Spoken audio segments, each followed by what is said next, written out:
Ahoy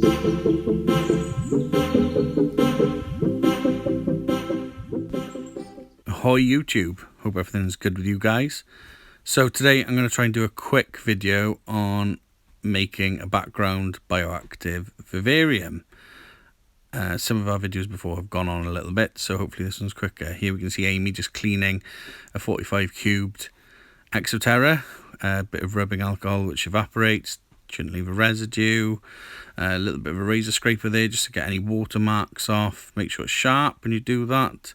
So next thing, to keep costs down, we've just carved bits of waste polystyrene into the correct shapes that we want. There's a hot tool there, it's pretty cheap on Amazon or eBay, can't remember where we got it. Does the job, nothing special, about £5 I think it was. So there's the carved bits, and I'm getting involved doing a bit of work for a change. Sticking a bit of silicone on the back, we're using brown silicone just for the look really, but also when we adhere the cocoa fibre or substitute to the front, any gaps won't be so noticeable. So just put a load of brown silicone on the back of that piece of polystyrene, try and smooth it out now all over it, get a good coverage so we don't have white bits that you can see from the outside of the tank.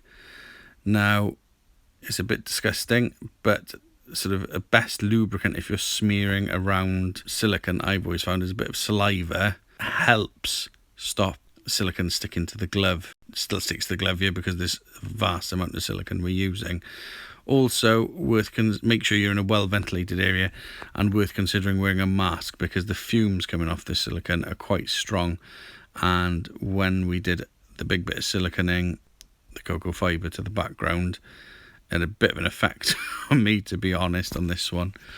Once you've got the background how you want it, you need to let the silicone cure fully before adding any plants, animals or moisture, just to make sure the fumes don't affect them at all. But you can see in the background we've stuck a couple of pieces on, and there you can see that piece stuck at the back.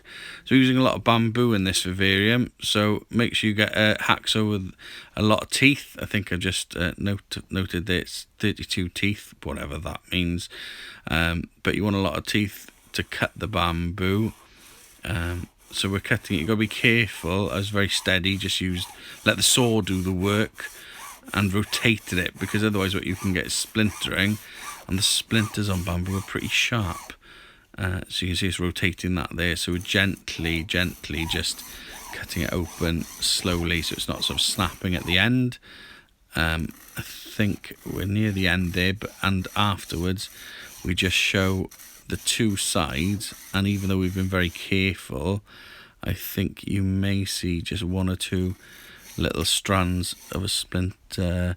Yeah, on the right hand bit that Amy's got there, you can see a tiny little piece, but had we not been careful there'd have been a lot more of that there. If you're careful, it's not too bad. So there's a load of pieces with different thicknesses, just trying to mix it up a bit. Got some elastic bands, try and get the interesting bits. So we've got like some dark brown bits that look almost burnt, try and get them pointing towards the front. We just messed around and got a feel for what we wanted it to look like in the end. So here we're just siliconing pieces of bamboo slate, because we've got them in sort of two groups. I wanted to keep them together, didn't want them falling over, causing problems. Did try using hot glue first. Hot glue didn't seem to like slate. It didn't seem to stick to the slate very well. So we decided to silicone all the pieces. So Layla had quite a good bit of fun picking and choosing which bits go where. And helping me stick them down. So we've got some taller pieces towards the back. There we are, you can see them in the viv. They're together, and you can see all the bits of polystyrene that we've carved. So we haven't actually covered all the glass in polystyrene. You'll notice we've just got little bits that we've covered. That's so we can put a heat mat on the back, and it's still effective heating that back wall. I think if we cover it in a lot of polystyrene, it's going to insulate the back wall and stop the heat coming through, if that makes sense. I did buy a viv that already had that sort of thing where it was just straight on the glass, and it looked pretty good. I hadn't seen it before, so that's what I thought we'd do. And like I said, we're using cheap polystyrene, well, waste polystyrene, so it keeps the cost down as well. You could use expanding foam, and we've done a video for that, and hopefully I can fit a link in here for you to see that one with the expanding foam. So that's the basic structure of what we're going for. So here you can see it's just chucking the brown silicone all over the polystyrene and the glass. We'll smear it out. This is incredibly messy, incredibly fumey, so make sure it's well ventilated. Don't breathe the fumes in, it's no good for you. So we smear that all over the back, and then we're pushing in cocoa fibre.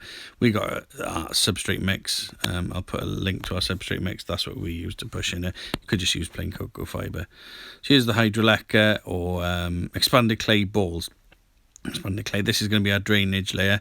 This was incredibly dirty when we got it, so I tasked Layla with giving it a little clean, and she was really good and helpful. So we got this done. So it's not child slave labour. The animal that is actually going in here is going to be one of her favourites.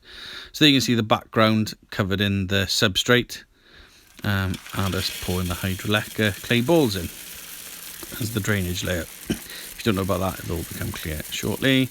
So in order that we can drain the drainage layer at some point, we need to be able to access it. So I got this bit of hose, which is from a washing machine or dishwasher. It hasn't been used before.